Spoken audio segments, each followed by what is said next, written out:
Alam mo kung ano real talk? Hindi lahat ng nakapagtapos masasabi mong may pinag-aralan.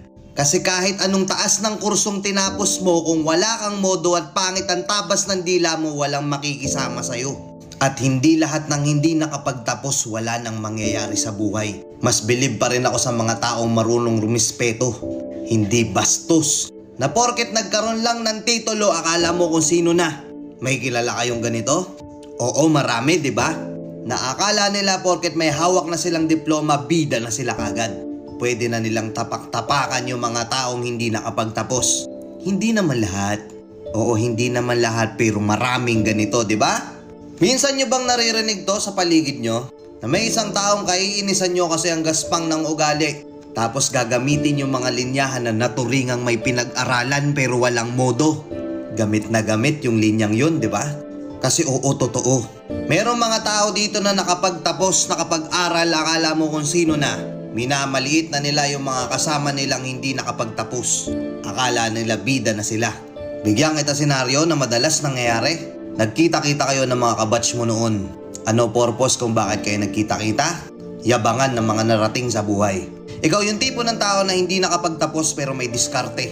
Maganda-ganda yung kinikita mo. Pero hindi mo yun sinasabi sa iba kasi ayaw mong magmukhang mayabang sa ibang tao. Alam mo yung hirap ng buhay dahil mas maaga mong naranasan yung pagsubok. Pinagkaitan ka.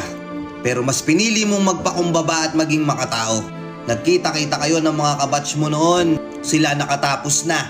Yung iba sasabihin, oh, ano na nangyari sa'yo? Di ka nakapagtapos. Tignan mo ko ngayon, manager na. Ganda na ng trabaho ko, ikaw nandyan ka pa din. Binanatan ka agad ng ganun na hindi nila alam na mas malakas ka pa kumita sa kanila. Nangunguna yung kayabangan nila. Minamaliit ka agad nila. Nangyayari tong mga gantong senaryo na to, di ba? May mga kamag-anak ka na bidang-bida sa pamilya nyo. Kasi taas ng tinapos eh. May diploma. Siya yung bida sa pamilya. Pero kapag nagkikita-kita, napakagaspang ng tabas ng dila. Hindi makatao. Akala kasi nung iba, porket nakapagtapos ka, okay lang na magbida-bida ka. Lalapitan ka na ng mga tao. Hahangaan ka na. Oo, hahangaan ka nila kung nakapagtapos ka at nanatili kang mapagkumbaba.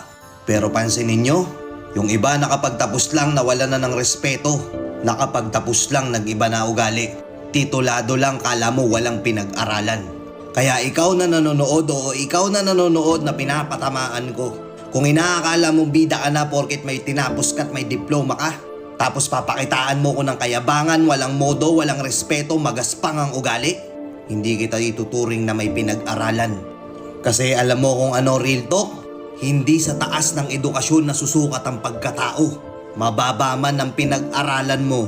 Kung marunong kang rumespeto, daig mo pa titulado. Time. Nagets mo yung video ko? Kung nagustuhan mo yung video ko, follow mo na lang ako ha. Kuya Marvin TV. Let's go and peace out.